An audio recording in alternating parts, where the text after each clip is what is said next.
Hello everybody, Tom and Jody again, and today we are going to show you how you create and manage consortiums. I just want to show you something real quick here. If I go to my random selection window, you notice there's no consortiums here. And likewise, if I go to the DOT data collection form, there's no consortiums here. Why is that? Well, because we don't have any consortiums yet. I deleted them before I started this video because I wanted to show you how easy it is to create and manage consortiums.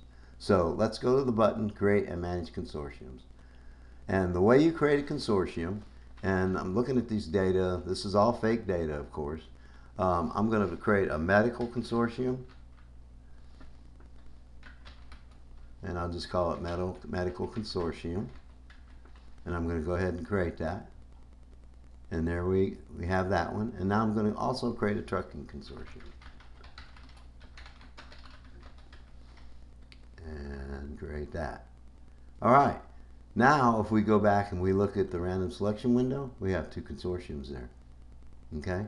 If we go back to the DOT data collection form, we have two consortiums there that we just created. But we haven't put any companies in them yet. So, how do you put companies in a consortium? Well, it couldn't be any easier. You notice we got three boxes here. Consortium name, the companies in the consortium, which if you look at these, there's none for each one you pick, and then available companies. This is basically all the companies that you have in your system. Right now we only have 5. Okay, so let's say for my medical consortium, I'm going to click on that consortium name, and I'm going to say to add available companies, I'm going to pick York Health and IACU and say add those companies to that medical consortium. And it says companies saved to consortium right there. All right, if I say trucking, I'm going to add Magna Transport, Argos Tower, and Ames Trucking. And I'm going to say add to consortium. And there they are. So now if I can go look, and I see that I've created two consortiums, just that easy, that simple, and you can delete them as well. You can remove companies from a consortium, like I could say remove Magna Health, and it does it. I could say put it back in, and it does it. It just couldn't be any easier. So now if we go back and we look at, say, random selection, and let's say we wanted to do it by consortiums, see the numbers there? Because those are the amount of people that were in the companies that are in the medical consortium. And likewise, that's the amount of people that are in the companies that are in the trucking consortium. Okay?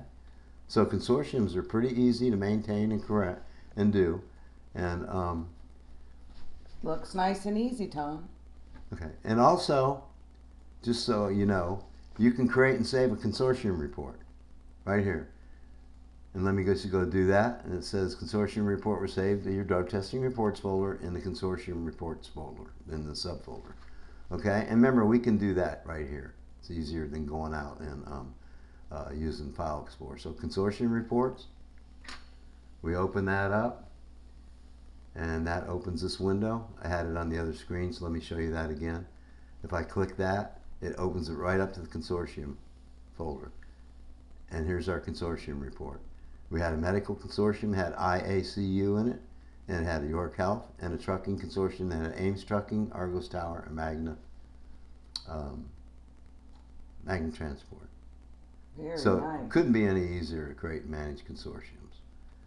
And that will just about wrap up our managed consortiums. Next we're going to go on to manage external lab connections. That'll be our next video.